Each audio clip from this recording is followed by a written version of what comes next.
Shabbat Shalom. Shabbat Shalom.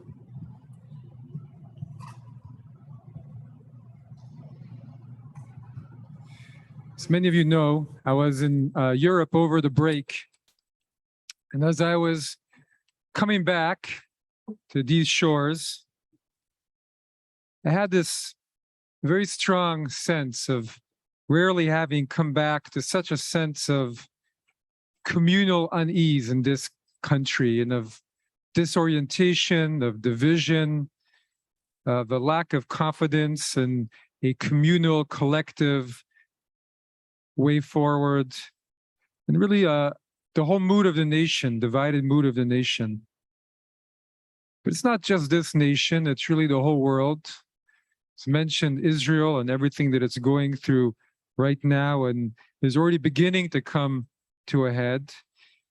Or last week, the storming of the Brazilian parliament and Supreme Court by protesters who were angry and wanted to burn it all down in rage.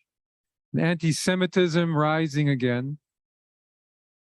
And yet also, on this weekend, Martin Luther King Day coming up, is also a time when we think about the power as well of the currents of justice in our world. We're seeing the other side, but we're also called to remember and to think about the power of the good. And as Dr. King himself said, we shall overcome because the arc of the moral universe is long, but it bends toward justice.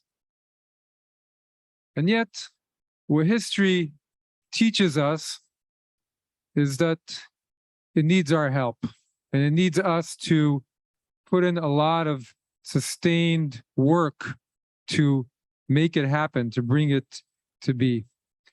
And we see in our Parsha, and our Parsha has two distinct parts that we know, the enslavement, and then it has the redemption, the coming out of enslavement.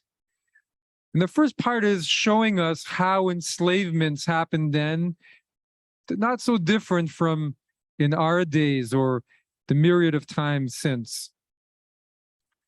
And the first, the Egyptians had welcomed the Jews as guests among them, right? Happened at the end of the previous book. And there were just 70 souls who went down to Egypt, we learn. But then as the Parsha notes, those 70 souls grew and grew, and the word that the Torah uses is swarmed, and they became a very great nation. What's fascinating is the change that we see from the end of the last book, where there's a personal connection between the Jews and the Egyptians. Pharaoh comes, and there's a whole Egyptian retinue that follows Joseph to bury Jacob in Canaan. That's how deep the connection was between the Jews and the Egyptians. But the very beginning of this whole story, what we are told is a new king rose in Egypt who did not know Joseph. And without that connection, the Hebrews went from being guests to being a threat. We can imagine how that resentment would build among the Egyptians. Pharaoh had given the choicest of the grazing lands to the Hebrews. And they were just a small clan, but then now they'd become so many, and fear was awoken. And then all it took was for Pharaoh to spell out, to bring out that fear. And who did he speak to? Was he just talking to his advisors, or was it brought to bear in the whole nation when he says, let us be wise, let us be smart about this. What if they come against us and become our very enemies? What will we do then? And so we can imagine how the Egyptians said, well, we've got to do something about these enemies of ours. And the Hebrews were now others, no longer friends, no longer neighbors, no longer those with whom they had that personal connection. A reflection on, in my mind, just in these past few years, that when the pandemic started, it did bring us together momentarily. We had the sense of collectively facing something nationally, internationally, but then it isolated us further in echo chambers and our communications and how we think. And I remember when first coming back to in-person Minyan, one of the regulars who I hadn't really seen in 3 years said, it's so good to see you in person, and it's so different. And when we actually see somebody in person and speak to them, there's a fullness of who they are. Their areas of softness and of humanity are there. But when all we hear are opinions and thoughts from a distance, we don't see the full measure of a person. And coming back from Europe as well, hearing a lot from everyone over there in France, how, and hearing the tensions that fueled this extreme backlash against immigrants there, and those who are fighting against that as well. And that what the French were talking to me about was a sense of fear of losing their identity that they'd built over so many hundreds of years. And that in France, that's so fiercely secular, they don't want even a kippah worn on the streets. People make comments not only out of fear for safety, but also because it's such a secular country, and seeing all in their midst immigrants, many of them religious Muslims. And when you don't have that personal connection, it just becomes others, and negativity festers. And they have these questions about, will they support us? What are their allegiances? Are they members of our nation? We see how easy it is to take away the personal connection and the humanity. And as we read every year in the Haggadah, the enslavement began first with soft words, right? Soft words. And then those soft words became harsh words. And then soon enough, the enslavement, it happened, the parech, and there was hardship everywhere, and evil creeps in. And then they become justified among the perpetrators with, don't worry, it's not going to go where you think it's going. It's not what you're saying.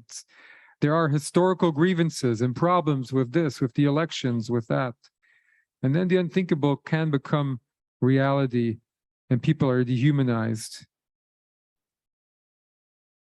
Now, on the other side, our story also teaches us about the power of justice and the power of the currents of justice.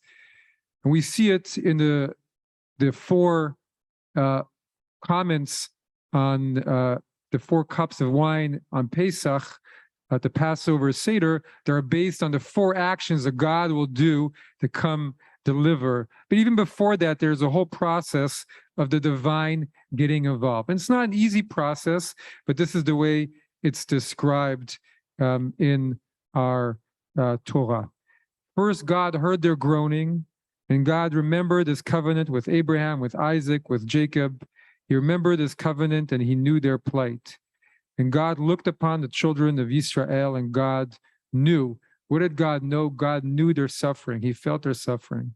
And then, as God says, I will bring you out from under the burdens of Mitzrayim, and I will deliver you out of their bondage, and I will redeem you with an outstretched arm and with great judgments, and I will take you to me for a people, and I will be to you a God, and I will bring you into the land. That's a lot that God has to do to redeem the situation, many different actions. And we see how, even in this story of God coming into the world, how much it necessitates for Moses and Aaron to also be involved. And it's incredible, not an easy process, even with God saying, I'm going to be involved with this, and Moses holding God's power with his staff. Everything that Moses has to do, and the incredible might that Moses has to have to keep turning back to Pharaoh again and again and again, and keeping steady in what he believes and what he thinks is right, and then all in his mission. And every time he has to go back and confront Pharaoh and steel himself. Even he knows how hard it's going to be. It's why he argues with God at length. I don't want to do this. This is so very difficult. And there are even times when Moses doesn't understand what God wants of him, standing at the waters of the sea. What am I supposed to do now? What do you want from me now? But Moses, as the partner with the divine, has to bring all of his inner force, all of his strength, everything that he has to confront, even with God's help, over and over. And then he has the 40 years. Not an easy process. And how much did Dr. King and Gandhi and all others have to walk and work and keep pushing? And yet to have faith in the end that we shall overcome, because the arc of the moral universe is long, but it bends toward justice. And then in the end, we leave Mitzrayim. In the end, we do leave Egypt. We come to the promised land. But there's a lot of walking that has to happen in between. And it may take a while. But we all find the strength to stand in our way, our own way, to work towards freedom. May our faith never drop, never diminish, that there will be help from the universe to take us out of Egypt. May our eyes be open, may all eyes be open and light restored, and a great peace descend on all of us. Shabbat Shalom.